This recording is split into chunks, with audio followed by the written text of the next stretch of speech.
Baik, Assalamualaikum warahmatullahi wabarakatuh. Kembali lagi bersama saya, Kak Alin. Tentunya masih dalam pembahasan tryout ke-7, subtes pengetahuan dan pemahaman umum. Seperti biasa, ada 20 soal yang disajikan dan kita akan bahas satu persatu. Baik, soal yang pertama ya, kita lihat di sini. Seperti biasa, kalau ada teks yang lumayan panjang, kita langsung fokus ke pertanyaannya. Teks berikut untuk menjawab soal nomor 1 hingga nomor 5. Pertanyaannya adalah peribahasa yang tepat untuk menggambarkan kisah Tono dalam cerita di atas adalah peribahasa yang tepat di sini. Sebelum menjawab pertanyaan tentang peribahasa yang tepat, kita perlu tahu nih kisah di dalam cerita itu menggambarkan tentang apa. Kita bisa tahu dari paragraf terakhir, karena biasanya paragraf terakhir berkaitan dengan simpulan atau keseluruhan cerita gitu. Oke, kita lihat di sini di paragraf 2 sebelum terakhir. Dari sebuah pekerjaan, Tono dapat membantu ibunya belajar matematika dan sekaligus mendapatkan uang. Dengan niat hanya membungkus keripik, ternyata Tono mampu meraih 3 manfaat. Ya, jadi berdasarkan kisah ini, peribahasa yang tepat adalah yang B, sambil menyelam minum air. Kenapa?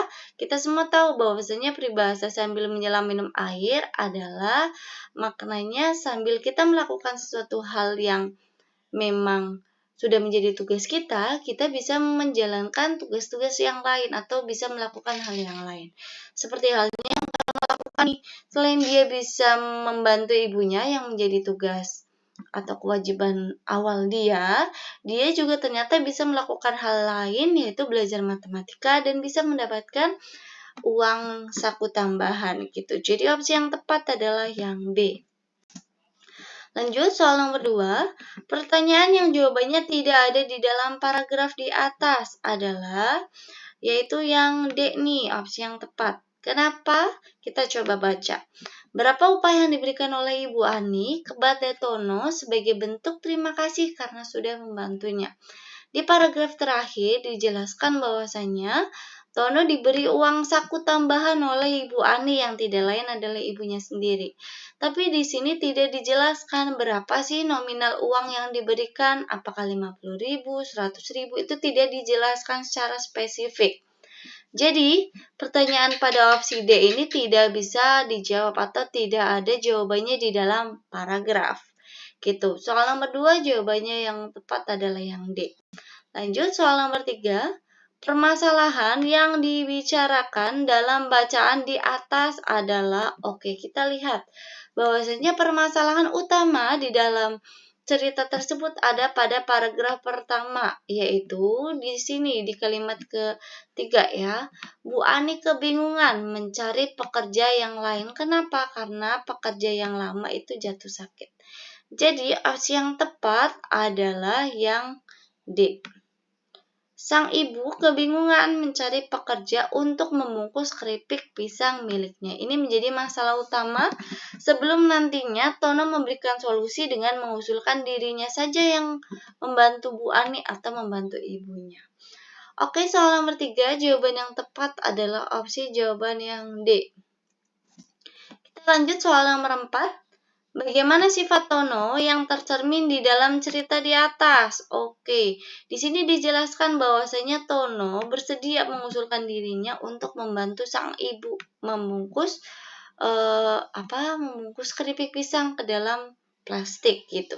Di sini menerangkan bahwasanya Tono ini adalah anak yang berbakti kepada ibunya karena dia tidak segan untuk membantu ibunya yang sedang kebingungan atau kesusahan ya. Jadi opsi jawaban yang tepat adalah yang A. Lanjut untuk soal nomor 5. Simpulan dari kisah Tono di atas yang tepat adalah di sini simpulannya ada pada paragraf terakhir nih. Ya. Di mana di sini dijelaskan bahwasanya dengan niat hanya membungkus keripik ternyata Tono mampu meraih 3 manfaat sekaligus. Yaitu apa? Dia bisa membantu ibunya, yang kedua dia bisa belajar matematika, dan yang ketiga dia mendapatkan tambahan uang saku dari sang ibu. Jadi opsi jawaban yang tepat berkaitan dengan simpulan adalah opsi jawabannya A. Tono mendapatkan banyak manfaat setelah membantu sang ibu. Ia bisa belajar matematika dan mendapatkan tambahan uang saku dari sang ibu. Oke, soal nomor 5, jawaban yang tepat adalah yang A. Lanjut soal nomor 6, di sini teksnya sudah berbeda. Ya, teks ini untuk menjawab soal nomor 6 hingga nomor 10, di mana pembahasannya yaitu tentang jogging. Di sini kita lihat kata variasi pada bacaan teks di atas memiliki makna yang sepadan dengan kata apa? Oke, kata variasi sepadan dengan kata alterasi. Ya, ini merupakan sinonim dari kata variasi. Sementara kata sepadan, kata persamaan, kata seragam, dan homogen ini merupakan antonim dari kata variasi. Jadi kita sudah dapat jawaban yang tepat, yaitu jawaban yang B, alterasi. Lanjut soal nomor 7. Berdasarkan bacaan teks di atas, manfaat olahraga jogging adalah kecuali. Gitu. Oke, manfaat olahraga jogging di sini ditulis oleh Rana Swart, yaitu yang pertama memperkuat tulang dan otot, yang kedua menjaga berat badan, yang ketiga memperkuat jantung, dan yang keempat meningkatkan stamina. Jadi kalau selain ini maka jawabannya salah. Ya. Oke. Memperkuat tulang otot ternyata ada, berarti ini salah. Yang B menjaga berat badan, ini ada juga, jadinya salah. Yang C memperkuat jantung ada ya di sini. Yang D meningkatkan stamina, ini juga ada nih di sini. Jadi opsi yang tepat adalah yang E, biaya relatif murah gitu. Jadi jawaban yang tepat untuk soal nomor 7 adalah yang E, biaya relatif murah. Lanjut untuk soal nomor 8. Ide pokok yang tepat berdasarkan bacaan teks di atas adalah biasanya ide pokok terdapat pada kalimat pertama di paragraf pertama. Atau sesuatu hal yang terus-menerus diucapkan atau dibahas, itu merupakan ide pokok. Oke, kita lihat di kalimat pertama. Jogging merupakan salah satu pilihan kegiatan olahraga yang memiliki banyak manfaat.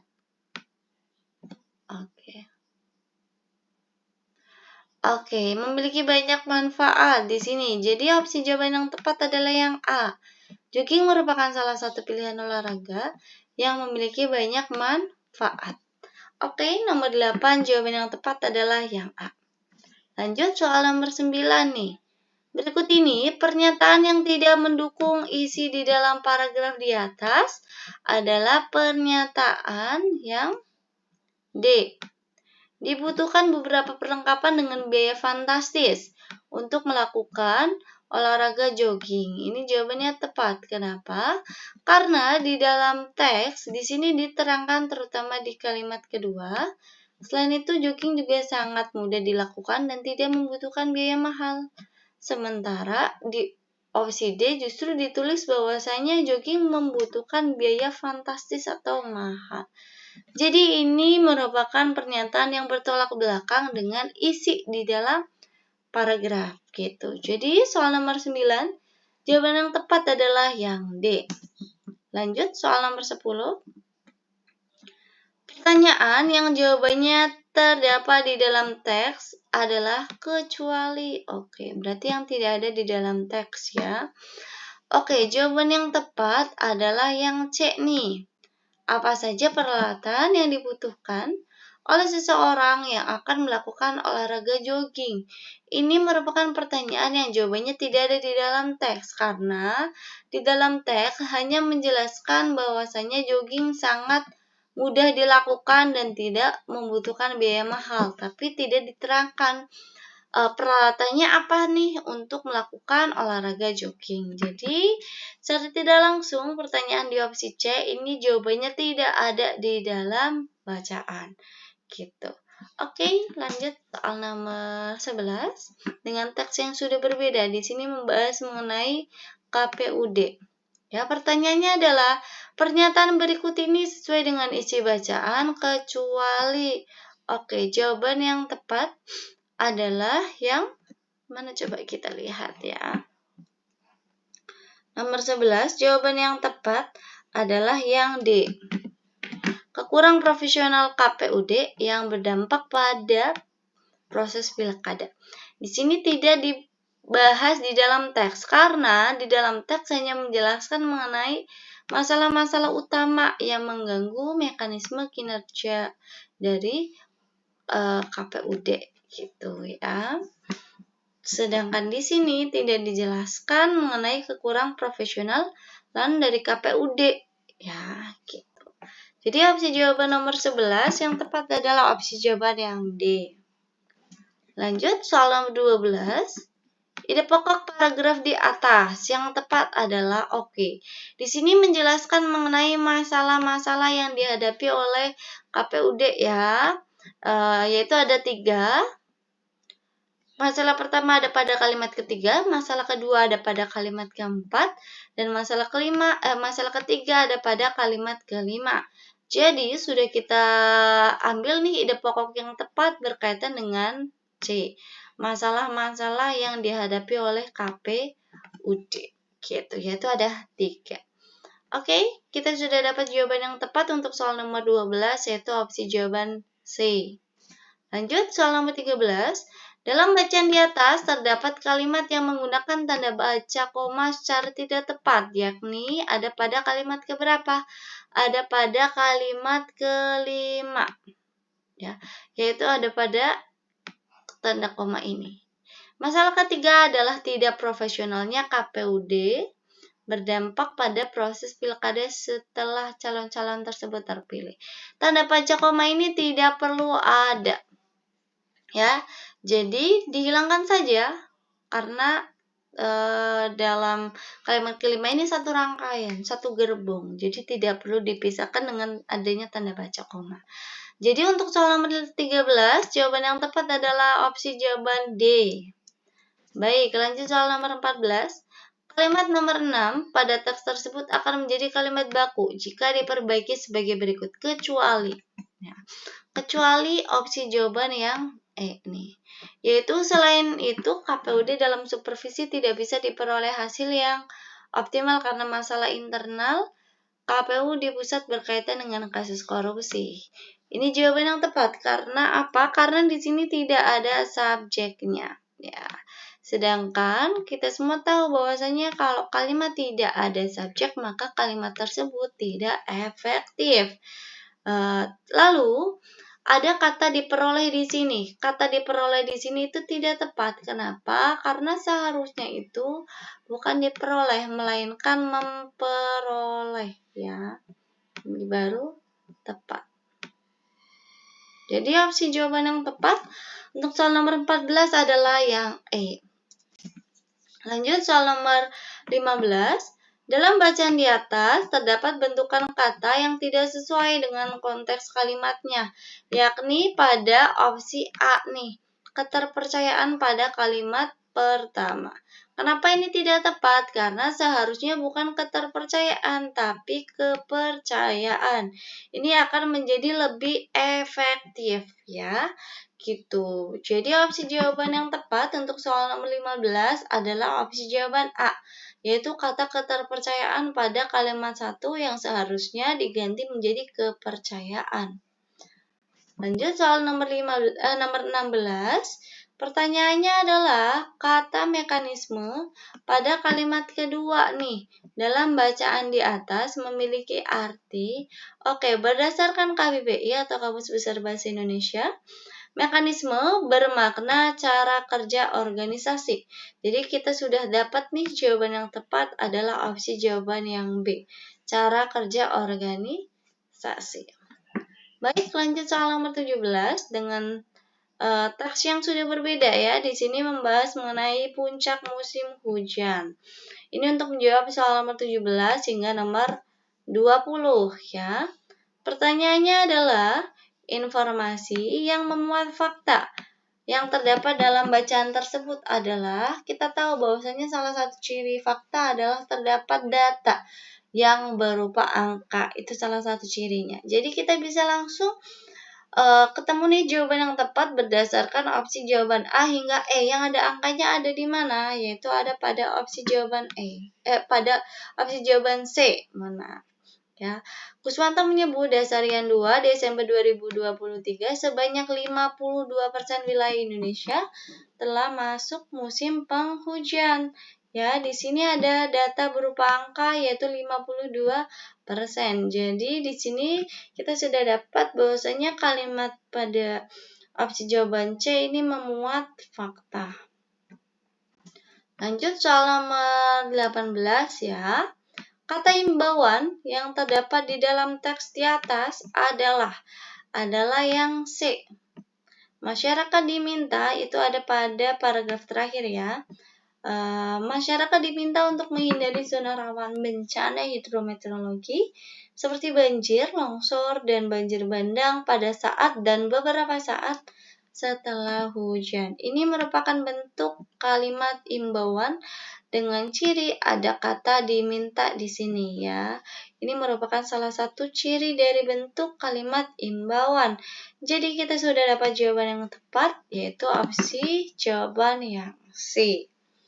Gitu. Baik, lanjut untuk dua soal terakhir yaitu soal nomor 19 dan juga 20. Pertanyaan untuk soal nomor 19 yaitu apa yang akan terjadi jika masyarakat tidak berperan untuk menjaga lingkungannya ketika musim penghujan tiba berdasarkan isi teks? Ini ada pada kalimat terakhir ya, di sini. Selain itu, juga diharapkan untuk terus menjaga lingkungan untuk mengurangi risiko terjadinya bencana hidrometeorologi.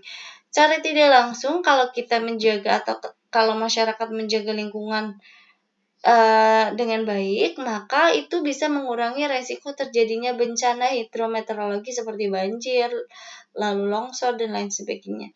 Tapi sebaliknya, kalau masyarakat justru tidak menjaga lingkungannya sendiri, maka resiko tersebut tidak dapat dikurangi, ya. Bisa terjadi bencana hidrometeorologi, gitu. Jadi jawaban yang tepat adalah opsi jawaban yang C, yaitu resiko terjadinya bencana hidrometeorologi tidak dapat dikurangi. Oke, soal terakhir atau soal nomor 20 ya. Pertanyaannya adalah bentuk kata tidak baku yang bercetak tebal pada bacaan di atas adalah di sini yang bercetak tebal ada kata deputi, ada kata indikasi, zona, hidrometeorologi, dan risiko. Yang tidak baku adalah kata indikasi. Kenapa? Karena ini seharusnya menggunakan S bukan Z, yaitu indikasi, ya, bukan indikasi, gitu. Jadi ini akan menjadi kata yang lebih baku dan sesuai dengan Kamus Besar Bahasa Indonesia. Oke, 20 soal sudah kita bahas. Semoga apa yang saya sampaikan bisa dengan mudah dipahami oleh teman-teman semua. Dan teman-teman bisa mengaplikasikannya ketika mengerjakan soal-soal SNBT nanti persiapan masuk perguruan tinggi negeri impian teman-teman semua gitu. Saya mohon maaf apabila ada tutur kata yang keliru. Bila taufiq wal hidayah. Wassalamualaikum warahmatullahi wabarakatuh.